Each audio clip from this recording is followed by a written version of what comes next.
depends on where you find that they must look at the same. Not necessarily tribal or regional. But I have said that.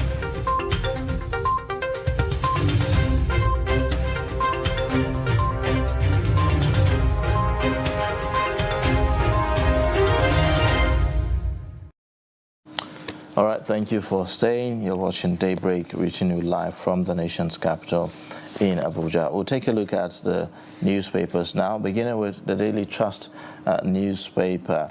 It leads with a political story. It says, APC presidential ticket, senators divided over moves to pick Lawan as consensus candidate.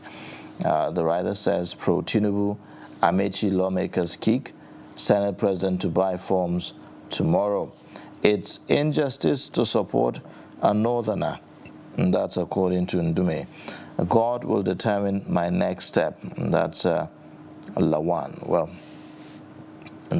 does it look like he's not certain about this or what? The next story, beside the pictorial, talks about Nigerians will decide my successor. According to Buhari, IPOB beheads military couple in Imo. You'd find out on page 6. Anxiety as Senate moves to amend NACON Act. That's on page 7. Other stories at the very top, despite non-remittance by NNPC, FAC shares 1.9 trillion naira in 3 months. Details on page 20. Kaduna train attack, why we are finding it difficult to rescue captives. That's President Muhammadu Buhari at the very bottom. 10 bodies recovered from collapsed Lagos building. The pictorial showing you children during the Eid al-Fitr celebration in Abuja.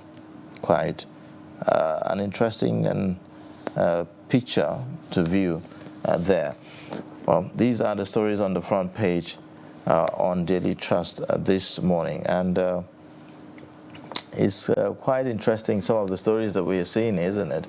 You know, this thing about people coming out to declare intention to run for presidency or for whatever post, especially for that of the presidency, I'm beginning to sense or perceive some kind of attempt to use elections or to use this process by political parties as a cash cow of some sort.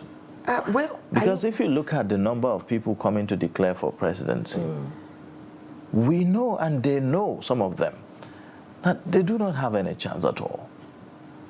So, like, why pick a form of 100 million naira when already the parties seem to be heading towards a particular direction in the elections? Well, Ayuba, I do not place this blame on the parties because, in fact, if the party has said that the form is 100 million, in my view, I would be thinking that that is supposed to prune down the number of those that are going to buy the forms because it's very expensive. That's one.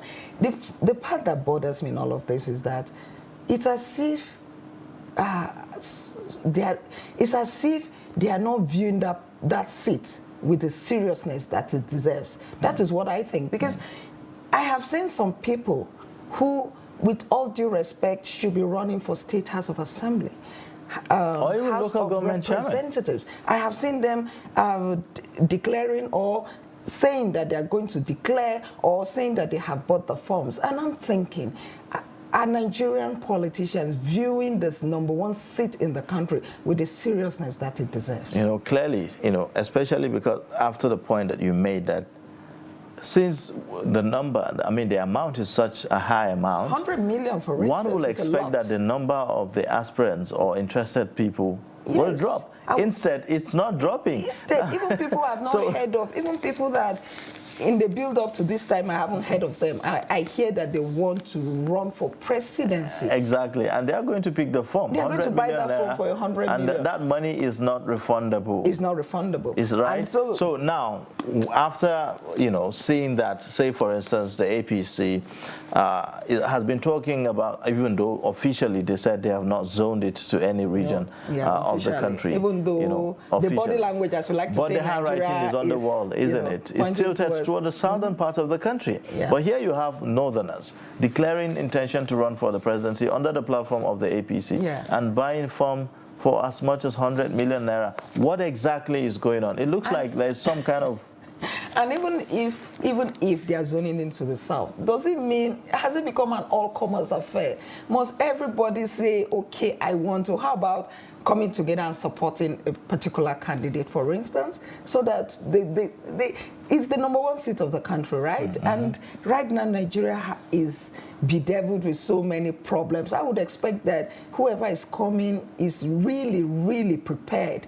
But with this kind of declaration, when I look at the writers, one of the writers to that particular story about senators divided over moves to pick Lawan as consensus candidate, I'm like, okay, but another writer again is saying, God will determine my next step. The same Lawan. So that step has not been taken yet, or what? I think what he's trying to say is that he hasn't fully decided.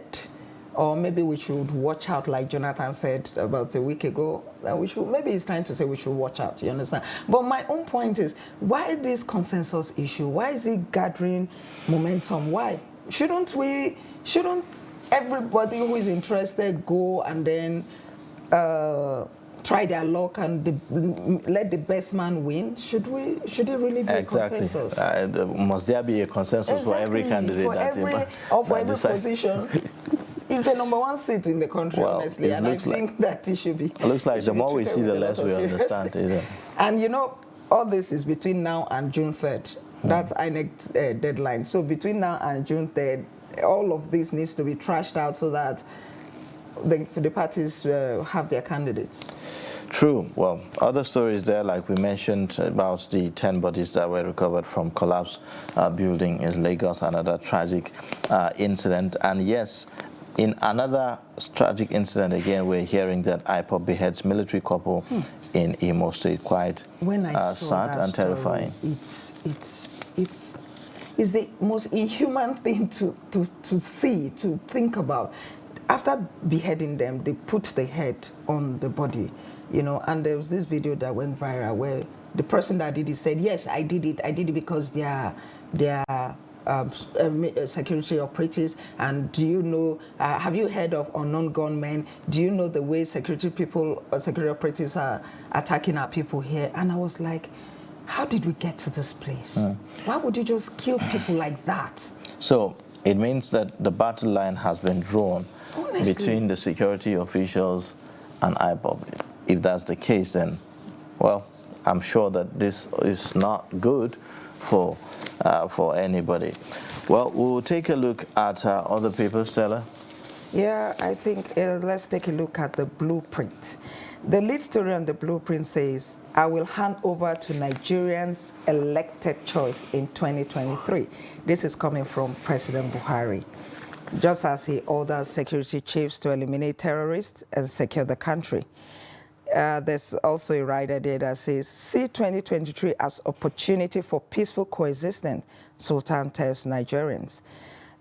Urges citizens to accept any presidential mandate as a last choice. Then on the top there we have World Press Freedom Day. Media freedom under attack in Nigeria. This is coming from the Nigerian Guild of Editors.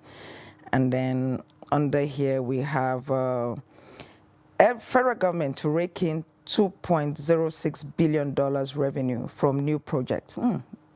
This sounds promising. Then we have another story here. The Shiite alleges loss of member, arrest of 78 others by police. Tougher months ahead for Nigeria as inflation rate hits 16.1%. This is coming from the IMF. Then we also have the story here on the May Day. Oyetola's approval of 7 demands excites Osun workers. These are the major stories on the blueprint. All right, well, quite interesting ones. The story about media freedom in Nigeria under attack. The Nigerian Guild of Editors is raising that concern. Well, I mean, we've heard a lot of stories about journalists who were in the line of duty and got missing. Some of them abducted. And there's someone that is missing that nobody knows his whereabouts. Exactly, and it's quite terrific. Some of them, you just hear that this person is missing, and then later his body will be found. So that's an attack on the media. I mean, if anything, politicians, Nigerians, everyone, stakeholders must understand that the media is for the people. It's for the good of the country. You cannot have a society without a media, for crying out loud. It's not for nothing that they are the fourth estate of the realm. Exactly. Yeah, so we're partners. So exactly. The So that must be needs to see respected. that, Yes, that must be respected, and media must be allowed to do its job. What's the responsibility of the media? To hold government to account. Yeah. That's the constitutional mandate. And even the government, whatever it is that they do, no matter how good a policy is, that policy needs to be taken down to the grassroots. People need to know about it, and the only way they can know about it is through the media. So, either way, the media is an important unit of any country or any governance. Yeah. Very true, and we hope that we'll continue to see an improvement in the way media is being practiced in the country. And we hope that as we celebrate the World Press Freedom Day, of course, a lot of speeches are going to be made, a lot of promises are going to be made. I hope that those making those speeches and promises actually do not just make it because they need to talk, they should walk their talk. True. Yeah. Walk the talk. That's very, very important. Now, let's take a look at more papers this morning. Leadership newspaper now talking about the lead story. It says, despite PMB's marching orders to service chiefs, many Nigerians still trapped in captivity. Bandits prowl the north. And then you have other stories. My presidential ambition, mere speculation, says Lawan. Well, that's another angle to the story. That's what I said earlier, that maybe he hasn't really decided exactly. But so why the division in the Senate? About picking him as like they say, there's no smoke without fire. You understand? There's no smoke without fire. Though definitely, this story must have come from something. There must be something ongoing, and maybe he's not yet sure, so he doesn't want to come out and say, okay, this is it, but definitely there's something ongoing. Well, maybe for our viewers, you can pick a copy of the Daily Trust newspaper to get the details, the whole details about that. Where did this come from? Where is this information coming from, and how did we know this? So pick a copy and you have all the details there. Death toll in Lagos building collapse rises to 10. State of the nation, Khan declares 3-day prayers, cautions politicians. You will also see Abdusalami Sultan Etunukbe preach peace, set agenda for politicians. Border reopening, importers, agents recount losses of 2-year closure. And then at the very top there, World Press Freedom Day, media freedom under attack in Nigeria. And that's according to editors. Same story as we saw earlier on the other paper. Now, PDP postpones NEC meeting, differs decision on zoning till May 10. These are the stories on the front page of the Leadership newspaper this morning. Let's take a look at the front page of the Nation newspaper. We have the major story, terrorists use captives as human shields, says President Buhari. Then we have at the top there, the same story on the Lagos collapse building, 10 dead, 23 rescued. Then we have the story here on the top right of the Nation. Disqualified PDP presidential aspirants face panel today. National Assembly workers serve strike notice over wage. Then we have the story on the economy. Rescheduled debts, get more loans, IMF tells Nigeria. Campaign for APC PDP presidential tickets hots up.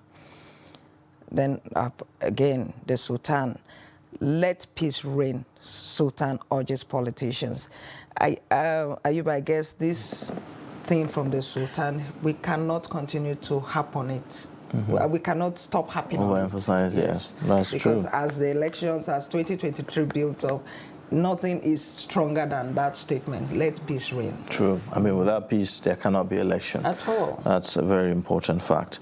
Now, let's take a look at stories on the Nigerian Tribune newspaper this morning. The lead story says Clark Adebanjo Obiozo to NEF. Dumping zoning will kill, bury Nigeria. It has the writers that says God will show the way, Lawan on purported presidential ambition. I will hand over to anyone. Nigerians elect Buhari.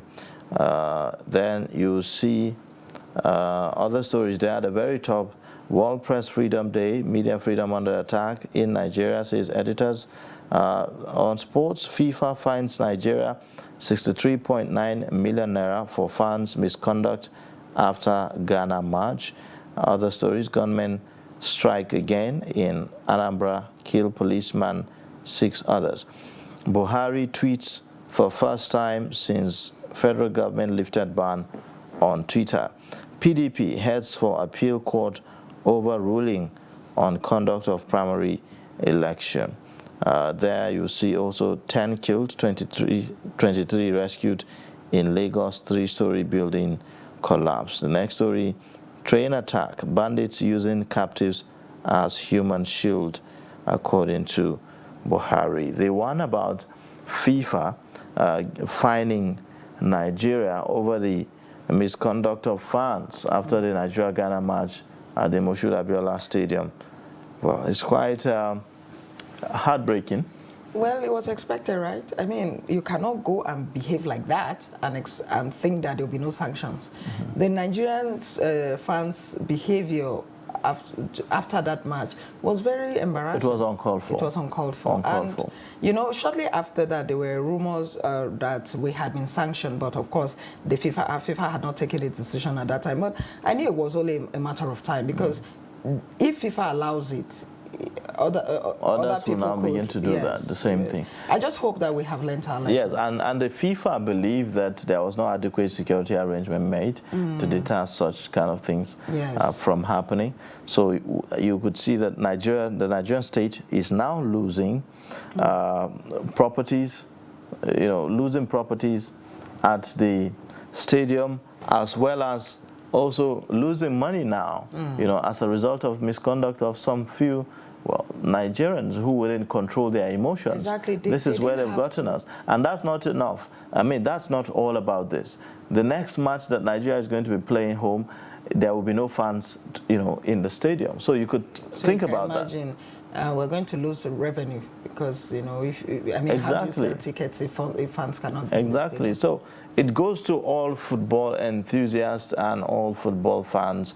I mean, in every game, there will be a winner and a loser. You must bear that at the back of your mind each time you're watching any game. Yes, could happen. Yeah, each time you're watching any game, that must be at the back of your mind so that you put your emotions in check. Now, this is what has cost Nigerians, money, and I mean and even the reputation of the country. Just knowing that you're being sanctioned is not good for your reputation as a country.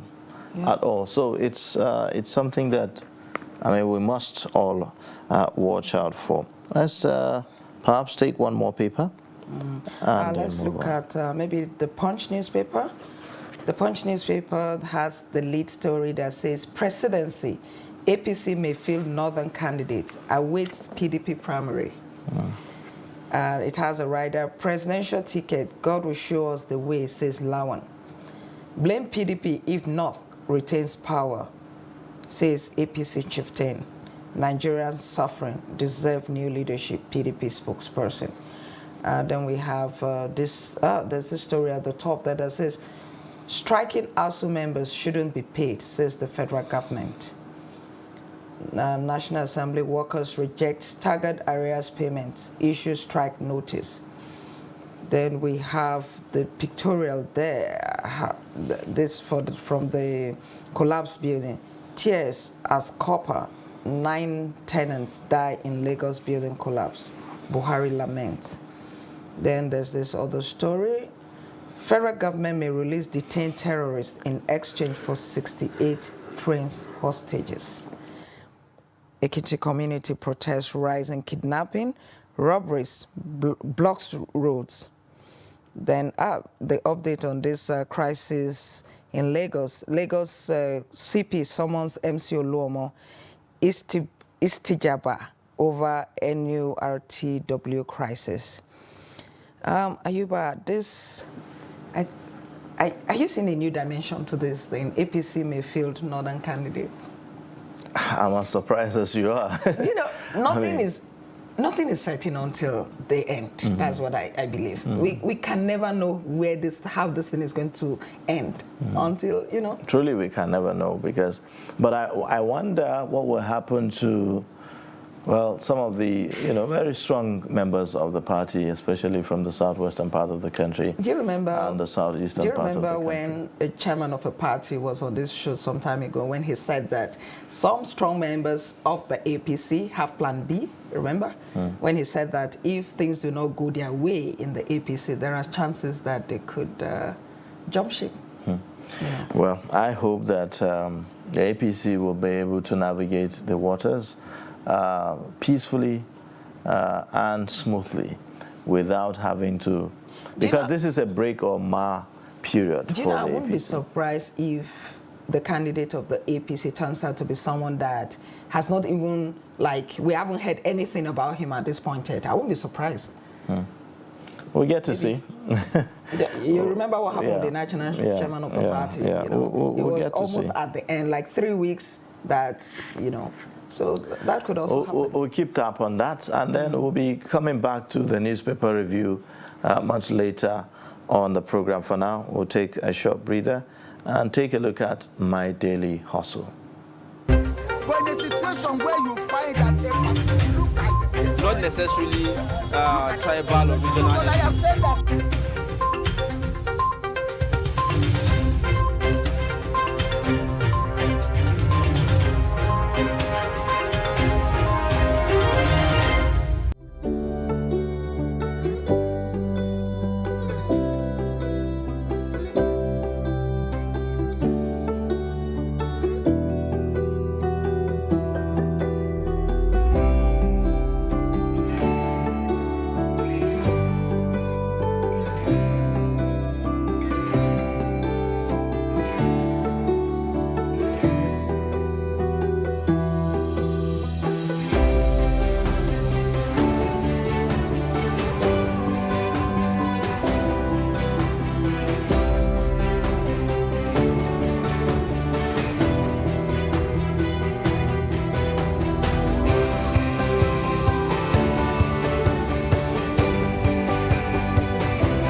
My name is Temoko Musa from Old Karo, Abuja.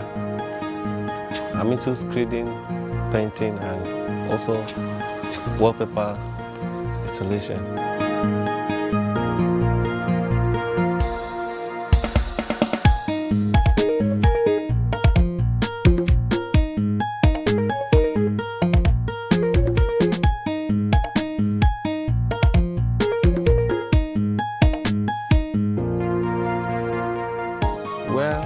I started this work when I graduated from my secondary school. That was 2006.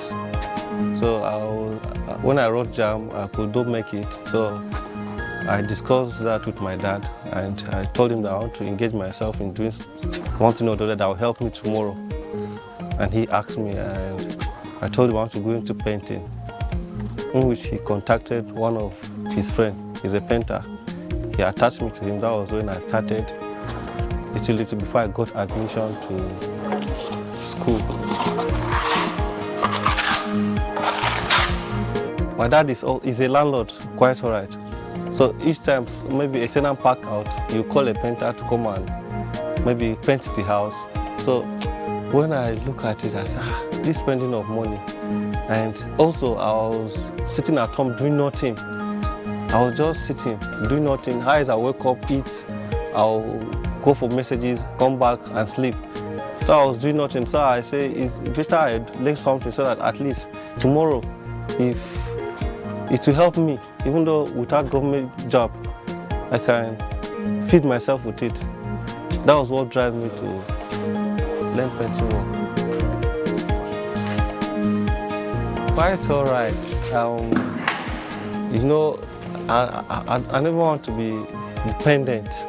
Maybe asking my father for money for soap, I want to wash, I will go and ask him for money for all small things. So definitely I say I have to just do something that will help me tomorrow as a man, because I can't just sit down like that and fold my hands.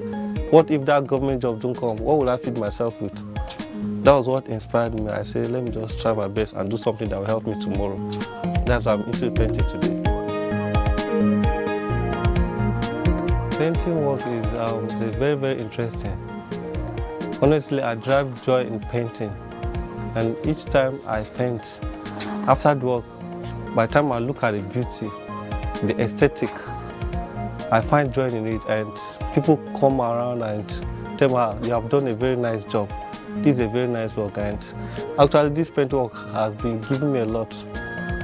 Honestly, I've been able to raise a structure with this paint work, and in which it pays me very well.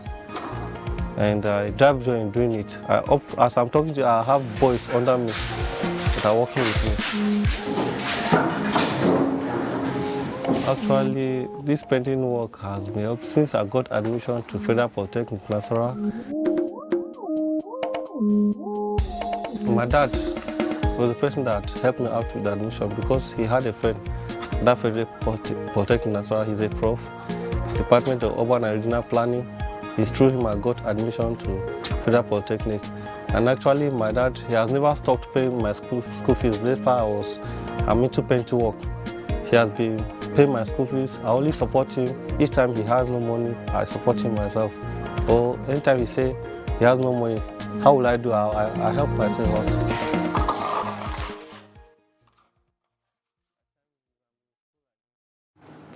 All right, thank you for staying. And if you're just joining, you're watching Daybreak, reaching you live from the nation's capital in Abuja. Now is top of the hour, and we'll take a look at the headlines again. Allow peace to reign in Nigeria, that's Sultan telling politicians. FIFA sanctions Nigeria over Abuja stadium violence. While kidnapped trained victims, others are still in captivity. The president is speaking up. Now let's look at the details. Alhaji Sa'ad Abubakar III, the Sultan of Sokoto and President General, Nigerian Supreme Council for Islamic Affairs, has urged Nigerian politicians to allow peace in the country. Abubakar made the call in his Eid al-Fitr message to Nigerians. He asked politicians to play the game of politics with faith and love for one another and ensure none of their supporters is involved in breaching the peace and unity of Nigeria. We are fully aware that the general elections in Nigeria are fast approaching. Therefore, we urge Nigerians to live peacefully with one another and ensure the belief that whoever emerges after the election period is not only our choice, but the choice of the Almighty Allah, he said. The Sultan also urged the Muslim Ummah to continue to appreciate the Almighty Allah for the gift of life to witness the month of Ramadan. Now, the World Soccer ruling body, FIFA, has imposed a 150,000 Swiss franc fine on Nigeria following the unruly behavior of fans at the end of the second leg Qatar 2022 World Cup playoff between the Super Eagles and Black Stars of Ghana at the Moshood Abiola Stadium in Abuja on March 29. The fine is about $154,128.75. Then there was a reported breakdown of law and order after the encounter as the Black Stars edged Nigeria out of the Qatar 2022 race on the away goals rule. The match ended 1-1, but the two had earlier played out a barren draw in the first leg in Ghana. Video clips from the stadium showed that furious fans invaded the field and damaged facilities after the match. FIFA's disciplinary committee said that there was a lack of order and security at the match venue. The disciplinary overview document stated that there was a failure to implement existing safety rules and failure to ensure that law and order are maintained in the stadium, invasion of the field of play, and throwing of objects. Apart from the 150,000 CHF fine, Nigeria will also play its next home match without fans. Many other countries were also sanctioned for various infractions during the World Cup qualifiers. According to the document, the decisions were based on the specific circumstances of each case, adding that some of the decisions may be subject to appeal. The Nigeria Football Federation is yet to react to the sanctions. Now, President Muhammadu Buhari on Monday said the tactics deployed by terrorists who attacked the Abuja-Kaduna bound train and other bandits using their victims as human shields were responsible for the delay in rescuing those kidnapped from their abductors then.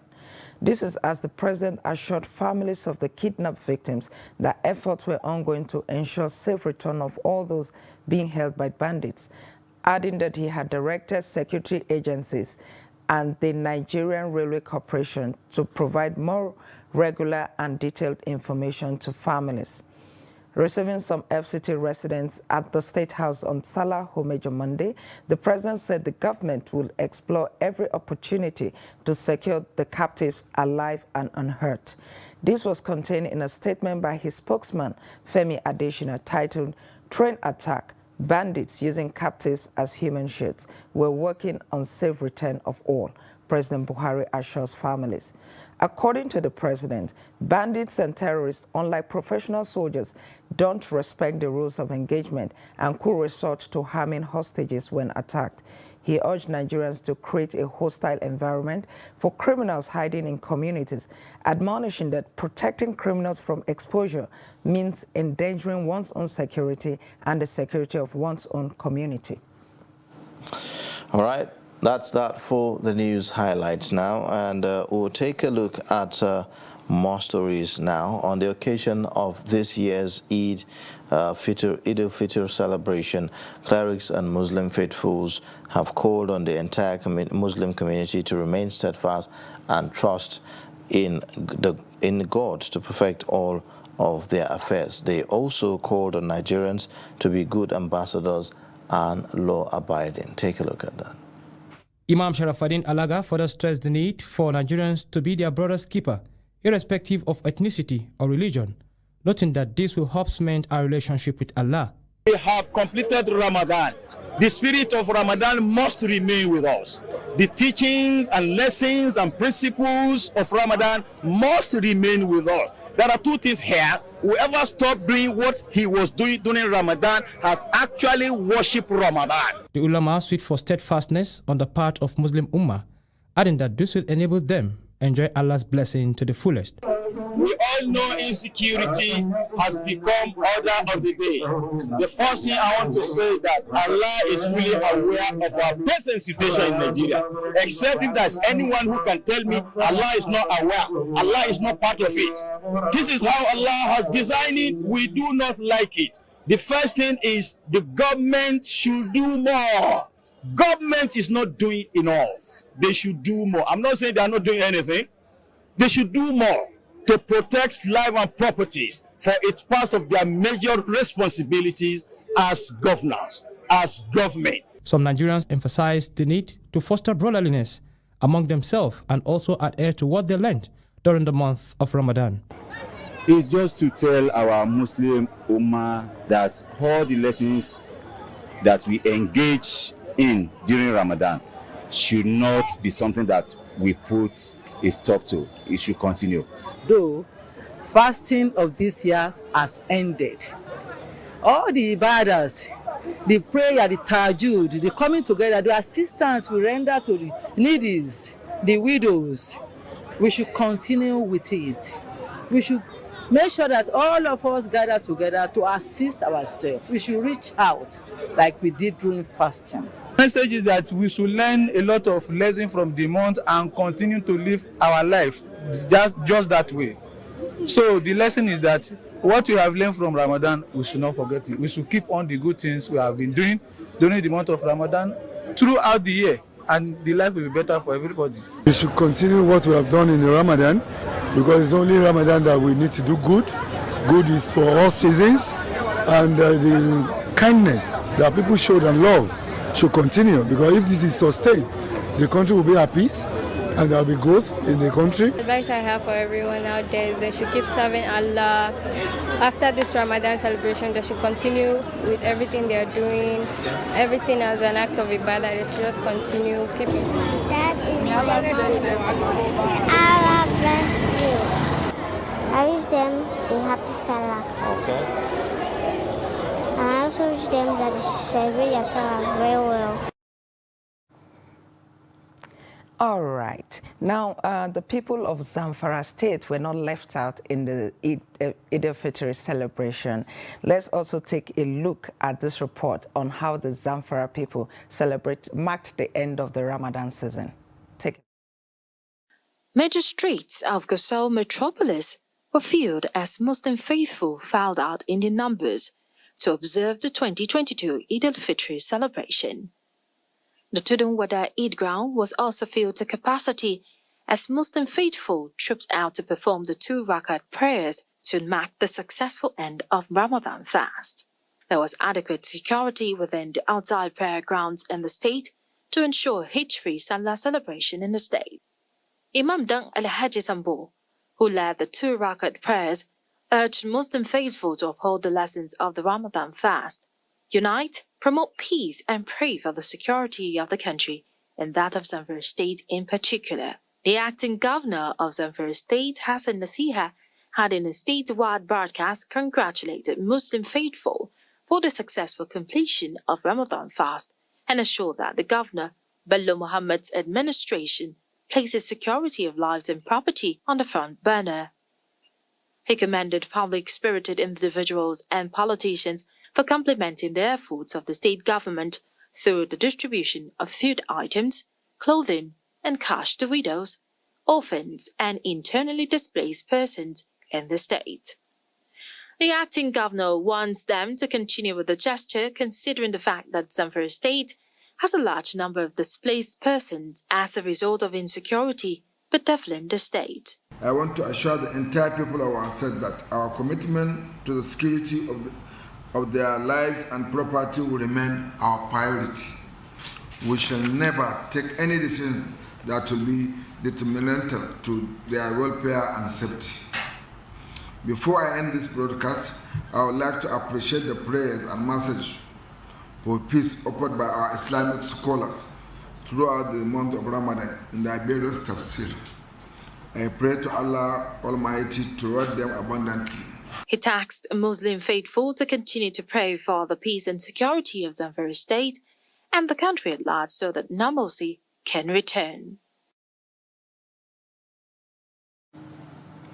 All right, thank you for staying. And that's a report from Zamfara State where we had a glimpse of how the Eid was celebrated there. Now, we will now be taking a look at our newspapers again, this time around with our newspaper reviewer, Nelson Omono, the publisher, the Summit Post, and he'll be talking to us about some of the stories on our front pages, but that will be shortly after this breather. Please stay with us. But in a situation where you find that they look at the same, not necessarily tribal or regional. but I have said that.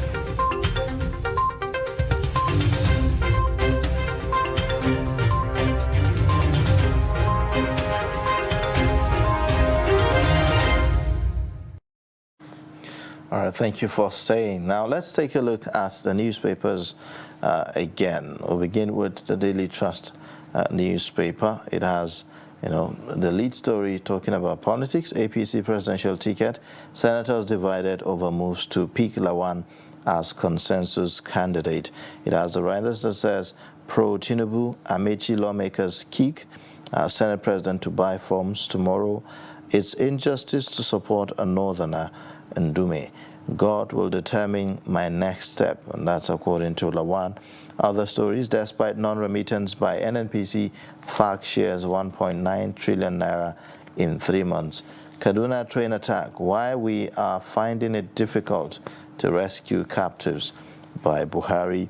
Nigerians will decide my successor again. Buhari. IPOP beheads military couple in Imo. Anxiety as Senate moves to amend NACON Act. And then the story at the bottom, 10 bodies recovered from collapsed Lagos building, over the weekend. That's that for the stories on the front page of Daily Trust this morning. Thank you for joining us, Mr. Nelson, on Daybreak, and for availing us your time. Thank you. Thank you for having me. Well, these are some of the stories that we have seen over the weekend while Nigerians, celebrate the Salah. Also, another tragic incident happened in Lagos. Yet another building collapsed again, from that axis. But for Lagos particularly, it's been more reoccurring than any other place in Nigeria. Why would you say this is so? Yeah, that's right.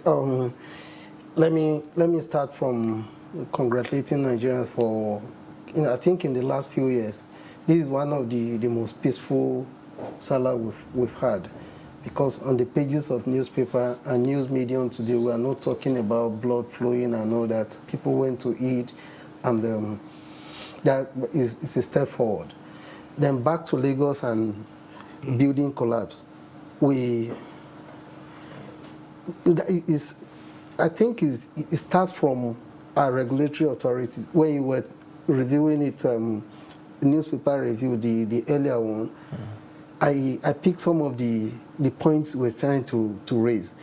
That there's these stubborn economic behaviors of Nigeria, down to even their own safety. When you mortgage the life of the people, knowing that a structure is an integrity of a building is not guaranteed, but people are still living there. Then we talk about regulatory authorities. Two things here: the government is clearly not on top of their game. If not, this is as simple as you have instrument of coercion. This building should not be inhabited by anybody. You can use instruments of state to force people not to live there. That would be perceived, as government being insensitive. So you could see the dilemma there. We choose one from the two. The people. Sometimes I can understand from the angle of some government agencies and officials. They try to put a human face, to some of these things. It's always not that easy to forcefully take people out. When the building comes down, then the pages of newspaper is flooded. The internet is flooded. In Nigeria, building collapse.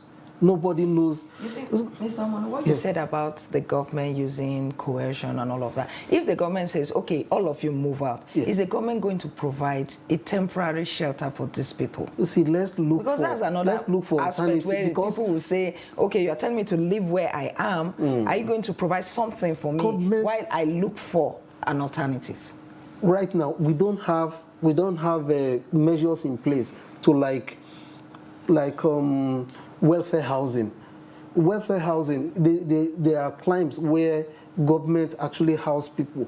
They can move, but in our range, under a housing arrangement here, we don't have that kind of social welfare. So let's be realistic here. If you are occupying a building and the integrity of the building is not guaranteed, government should do whatever it needs to do to ensure that people don't remain there until the building comes down. And we've had 10 people dead, and it's all over the social media space, is everywhere around the world. that is Nigeria again after a few months. Virtually, this thing is happening just every other month. So we just have to do what we need to do to ensure that if a building, especially if it's a building that the integrity has not been checked and we don't know anything about, and it comes down, maybe we just try to attribute it to something. But for a building that's already been marked, then why leave people inside? But again, don't you think that the people inside should bear some of the blame on this? Because they were warned, they were told. That is the stubborn behaviors of Nigeria. See, you discover that, you mentioned earlier that even if government goes there to tell them, listen, you're remaining here, choose your life. I mean, love life. Live here so that you can live, because of a short, this building will come down someday. We don't know how soon, but it's going to come down. We even understand that in this particular case, the caretaker of the house was also in the building, and he moved out of the building, and telling others to also move out. That's right. So the stubborn behaviors of Nigeria, never to fear anything until it comes down on them, is most of the things that we're facing in Nigeria today can be attributed to, sometimes if we blame governments, at other times we have to come back to Nigerians themselves because of the way we see things. There are people, I am sure that there are people who can afford moving from that house, maybe to get an alternative place, just for the love of their lives, but they chose to remain there and nothing. Also, how about the builders? Because in some instances, even at the time of construction, some of them use substandard items. That's right. And that is why we get to this point. That is the regulatory authorities. From the beginning, most of the issues we've had over time is the building that is supposed to take maybe a story building, for instance, will be manipulated so that extra things extra weight will come on it. And it cannot, the higher any building can go depends on the foundation, the foundation. And if, listen, we are in a climate where things are not done rightly. If not, before any building is erected, of course you must submit a plan to local authority, or as the case may be. And in the case of Lagos, do you think that there's something probably peculiar with the soil, the topography? We cannot discontinence that. Lagos. We can't discontinence because of the water body of water, yes, surrounding Lagos. But then, knowing that we already have that issue on hand, why not ensure that you keep tab on if a building is being erected? Check to ensure that the right things are being done. And Lagos is as old as that. I think the modernization efforts around Lagos should be from 99 or so. Even before then, it was just chaotic. People just doing their own thing, converting houses that were built in 18-something, converted to something else and all that. Then the modernization effort is really not yielding so much.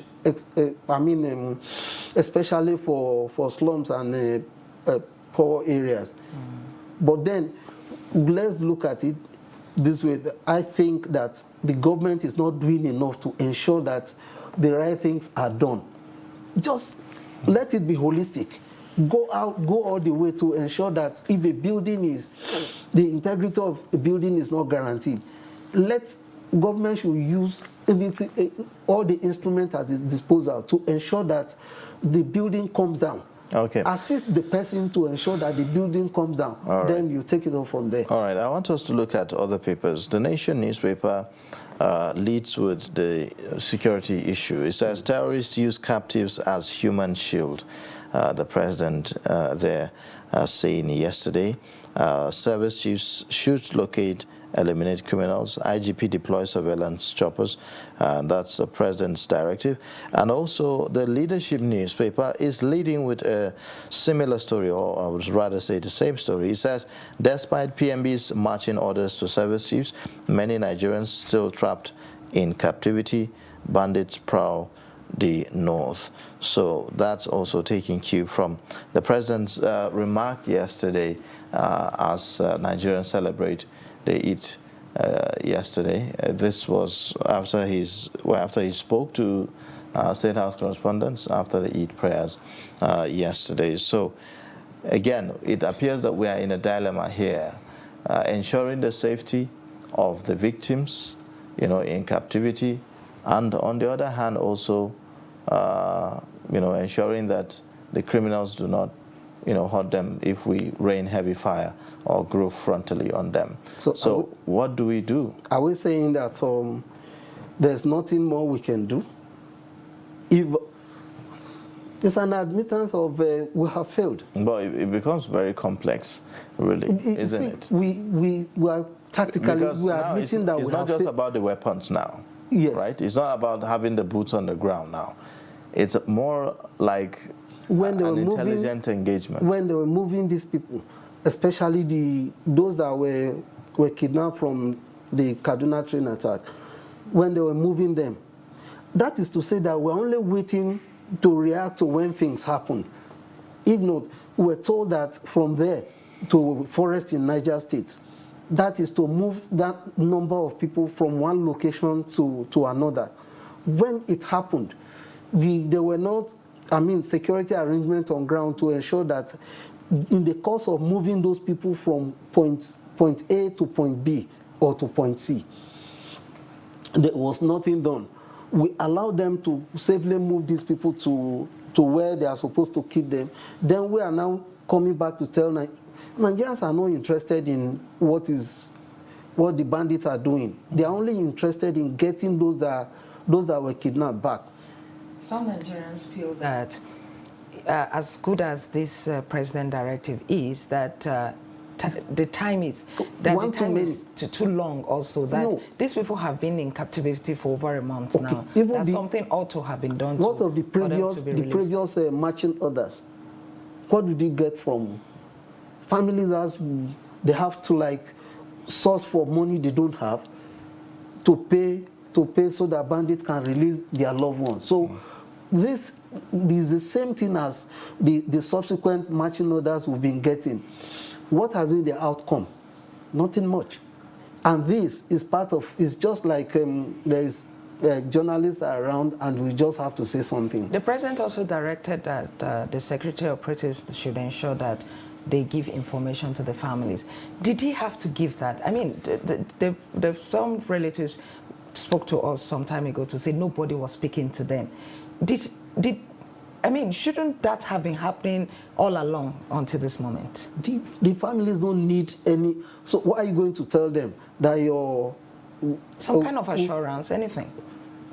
They should go ahead and do what the government needs to do to move, to rescue those people, return them back to their families. That is what they are interested in. Why are you going back to tell them assurance that your people are being used, your family member that is in captivity is being used? No, but at least something to say, hey, we're working on it. We are really working towards rescuing this. We are not considering something to give them hope. The ultimate of the whole thing is, what is the government doing to get these people released? They were not kidnapped yesterday or last week. That is almost a month. Issue is enough to give us sleepless nights. By now, we should not be talking of assuring families of those that were kidnapped. We should be talking about how use international best approach to get these people.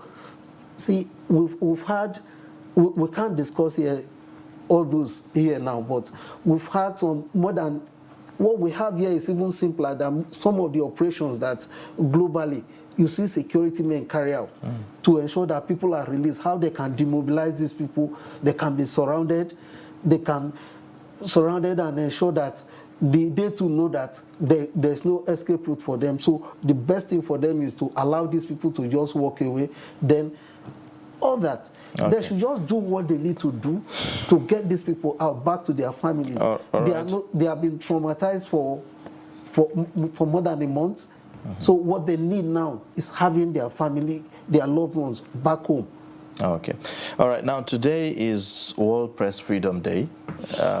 It's a day that has been set aside to recognize the job that journalists do and all of that. And the Nigerian Guild of Editors is saying that media freedom is under attack in Nigeria. That's coming from Nigerian Guild of Editors. You are a publisher of the Summit Post. You know, what's your experience, regarding press freedom in Nigeria? Just last Monday, the other Monday, that's about 9 days ago, I was left off the hook of a Katsina magistrate. I was picked up on a New Year Day, on the 1st of January this year, for a story. And I've been on that road for almost 4 months, shuttling between Abuja and Katsina to attend court appearance. What was wrong with the story? Nothing.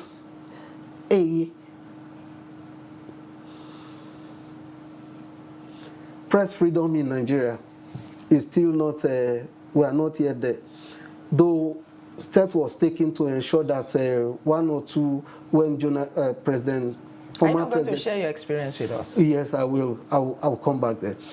So when President Jonathan, ex-President Jonathan, I think it was in 2011, that the FOI law was passed, Freedom of Information Act. Yes. And even since, how many people have leverage on they won't even answer you.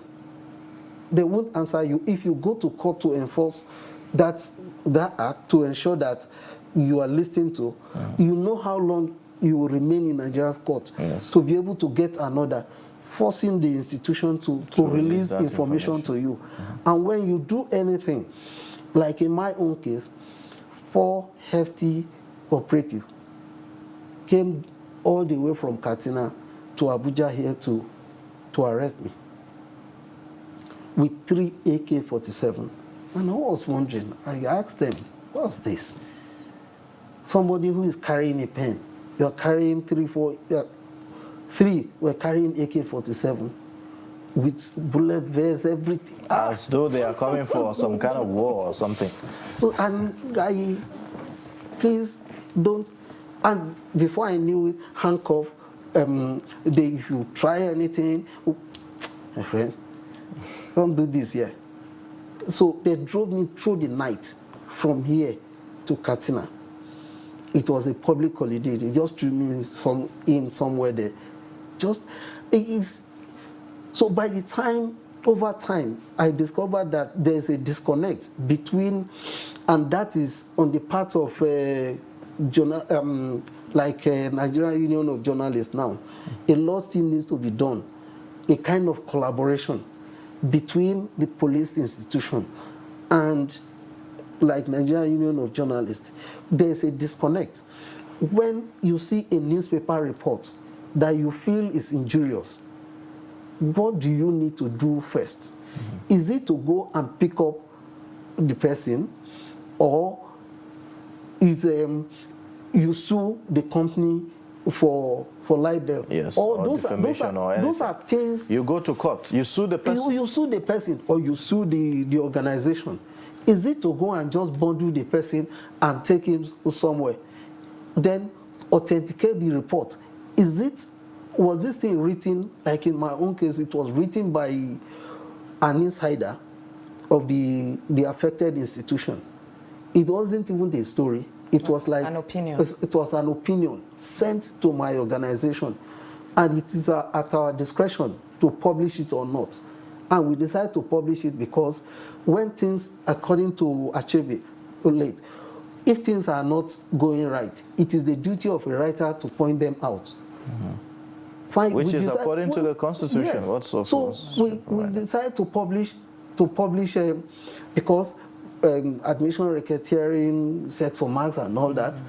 So we went ahead with the story, and a few days later, I started hearing that my correspondent has been picked up, and before I knew it, they are in Abuja here to pick me up, spending lots of money for what is, state your own story. And I said, why not do a rejoinder?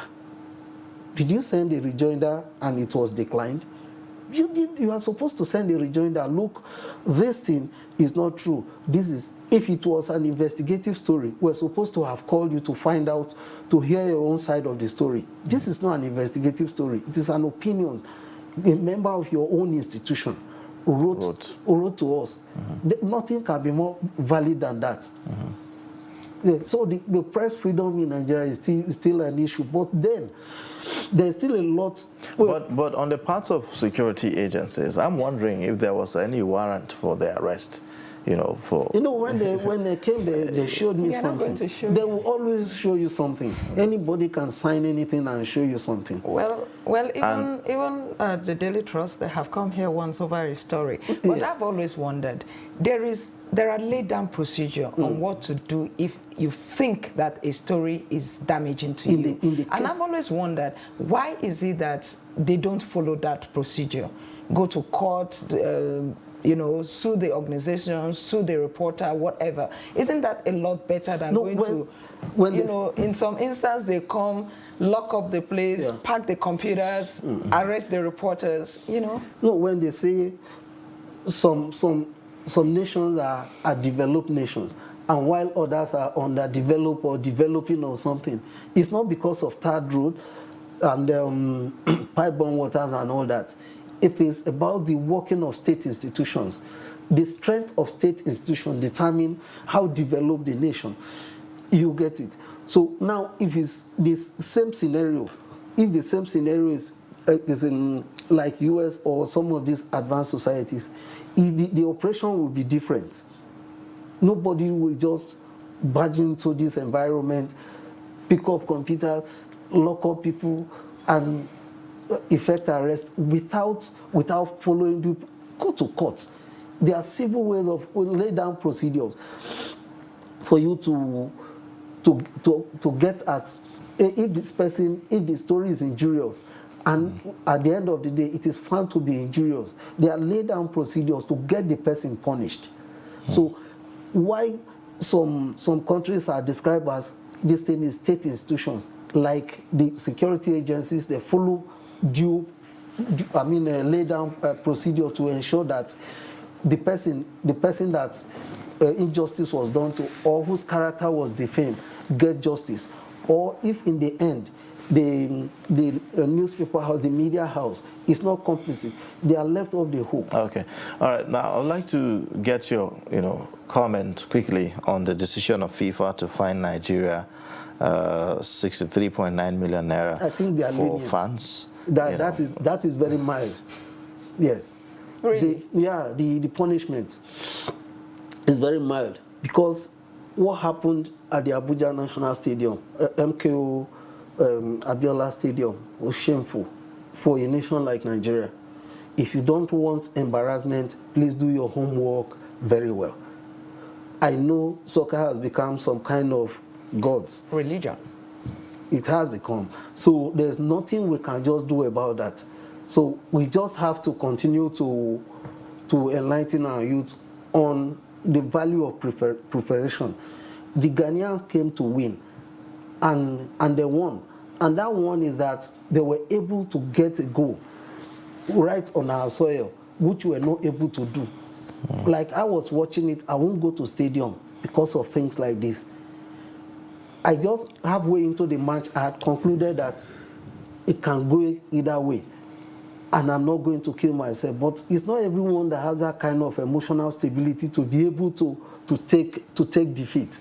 So we should continue to educate our youth on the need to just prepare and go with the mindset. You said something earlier that in every contest there will always be winner and loser.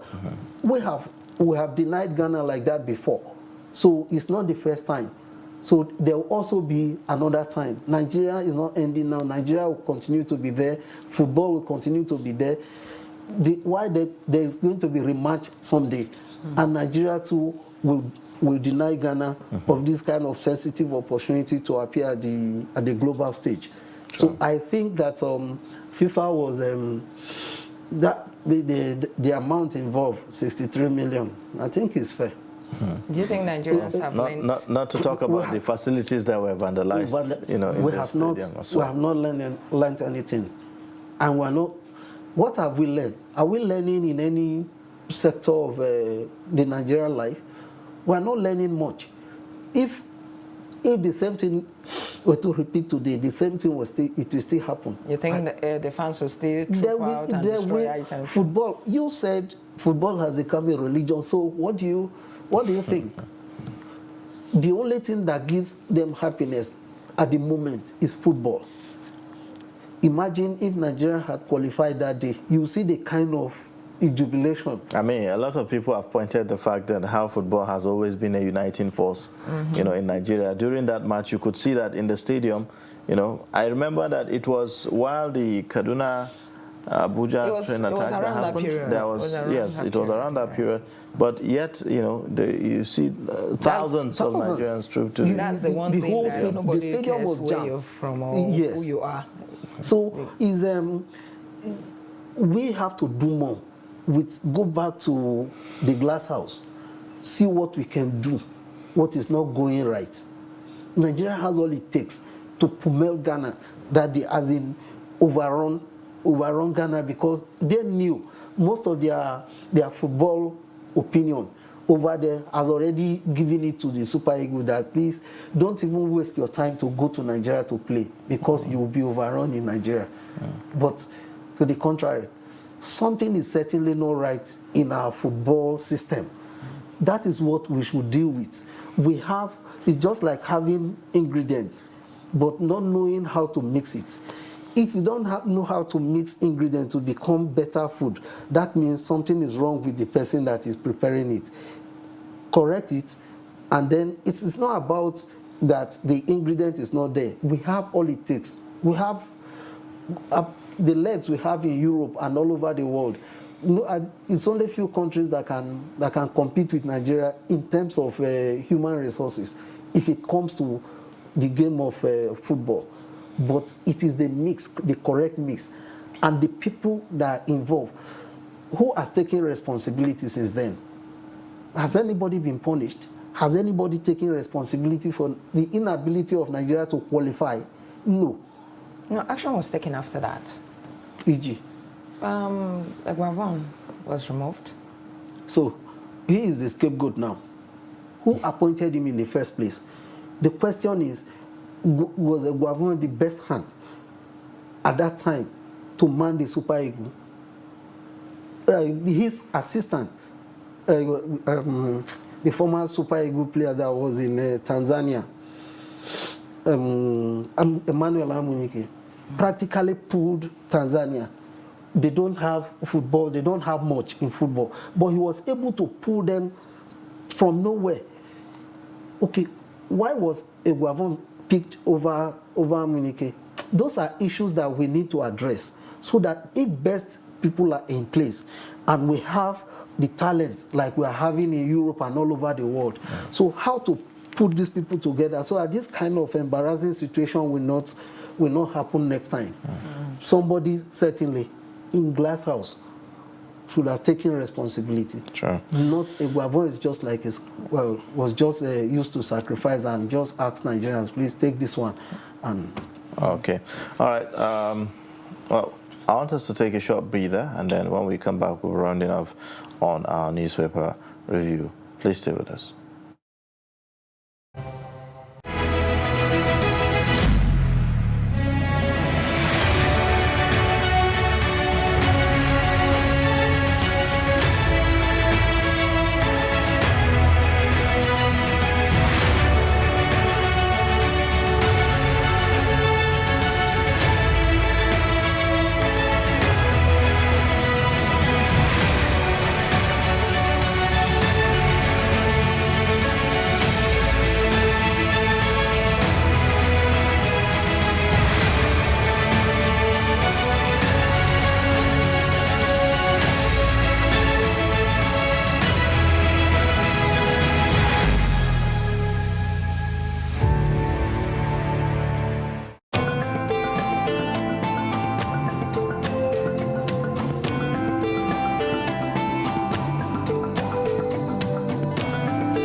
welcome back, and thank you for staying with us. We're still reviewing the newspaper, and Mr. Nelson Omono is still here with us. Now let's take a look at the Punch newspaper. The lead story on the Punch newspaper says, presidency, APC may field northern candidate, awaits PDP primary. We also have a story at the top. Nigeria's crude production crashed by 12 million barrels in April. This is coming from OPEC. Then Eid al-Fitr's security beefed up as Buhari praised in military barracks. We have striking ASU members shouldn't be paid. This is from the federal government. National Assembly workers reject staggered arrears payment, issue strike notice. Under it is the pictorial of the collapsed building in Lagos, where we have, as caption, tears as core member, 9 tenants die in Lagos building collapse, Buhari laments. We also have the story, FG may release detained terrorists in exchange for 68 trained hostages. Ekiti community protests rising kidnapping, robberies, blocks roads. We also have another story here. Lagos CP summons MCO Lomo Istijaba over NURTW crisis. Very interesting stories here on the Punch. So, Mr. Omonu, this lead story on the Punch. APC may field northern candidates, awaits PDP primary. Does that surprise you? No. Politics is it's a game of strategy. And the North has had the last, 7 years, going to be 8 years next week, and next year, and it's supposed to move to the South.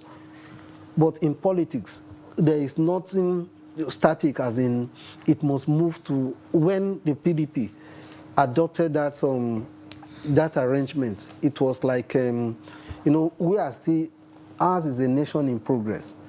It is countries like US, and that is why I talked about advanced societies, where the level of development of both human and capital development has gone beyond making money from politics. If you in order, like in China, for instance, if you want to be rich, you go into business, you don't go into government.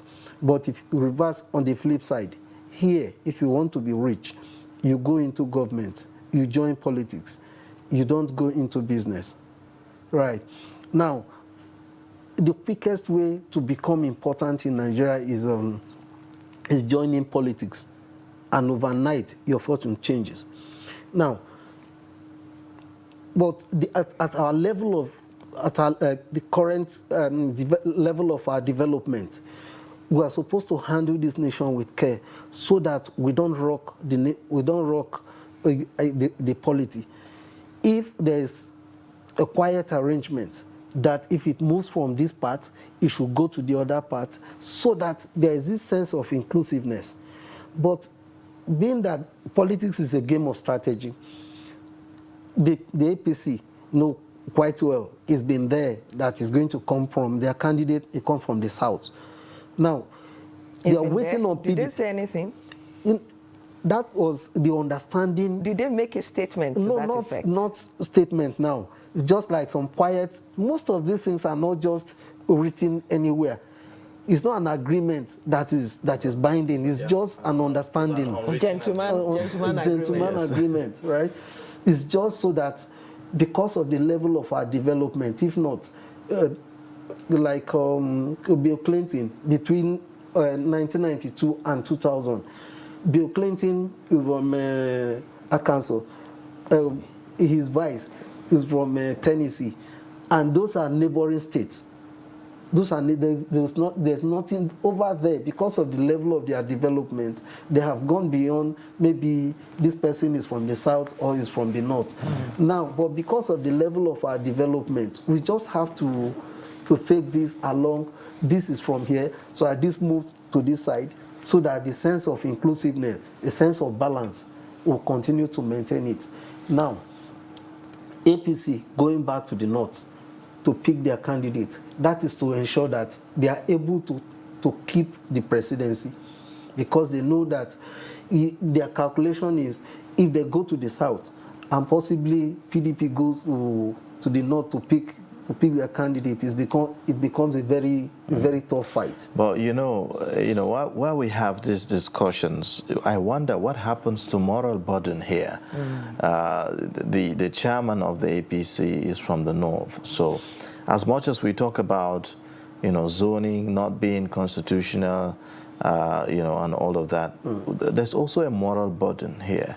There's no morality in politics. To ensure that there is this balance and that there is this inclusiveness. There's no morality in politics. But I assure you that if a northern candidate emerge on the platform of the APC, that means the current chairman will have to go. Even in PDP, it's still the same thing.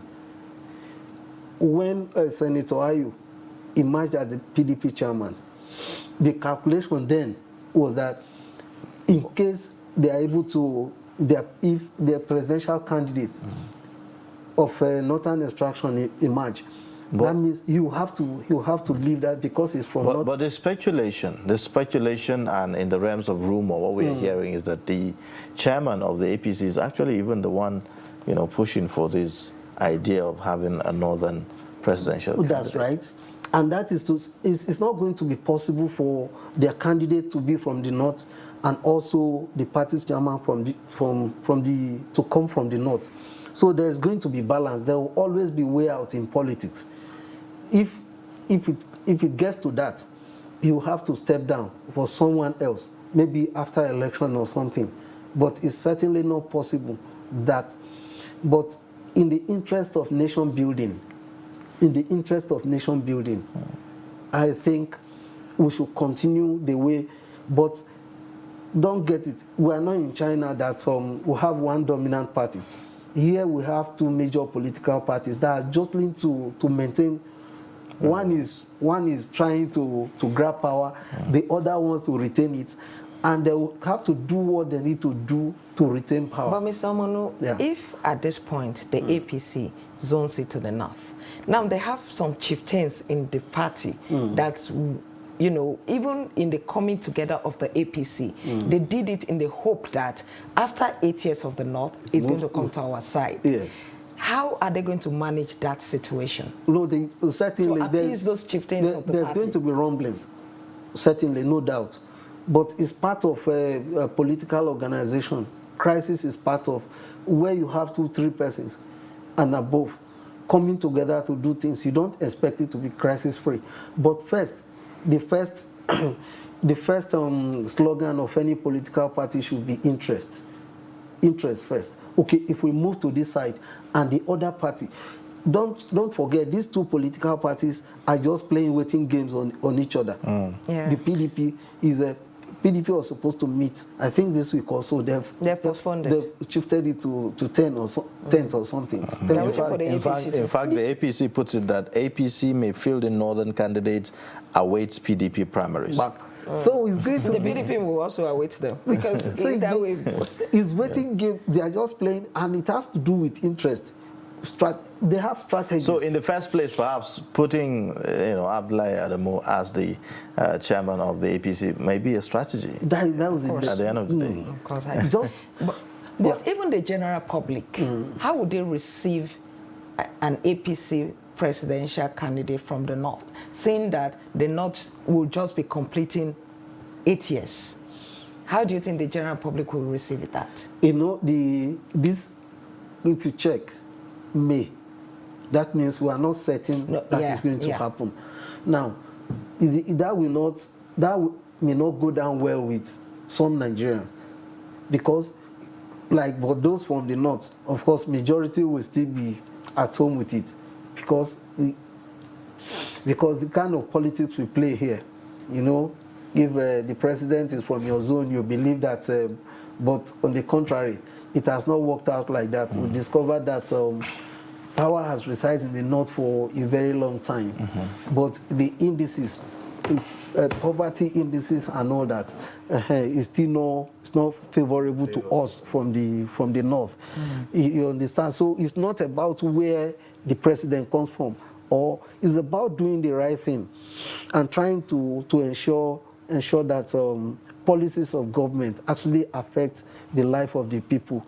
But we are not getting that right at the moment. But to ensure balance, to ensure that sense of, to talk about since '99, no one from Southeast, and I think that that is what some of activists and advocates are trying to point out. Yes. That listen, we know that this zone, there are issues, but for the purpose of equity, because we are still a growing society, so for inclusiveness, to douse the agitation on this side, because take it or leave it, if power is shifted, especially at the level of presidency, to Southeast, for instance, I bet you within a week, IPOB will disappear.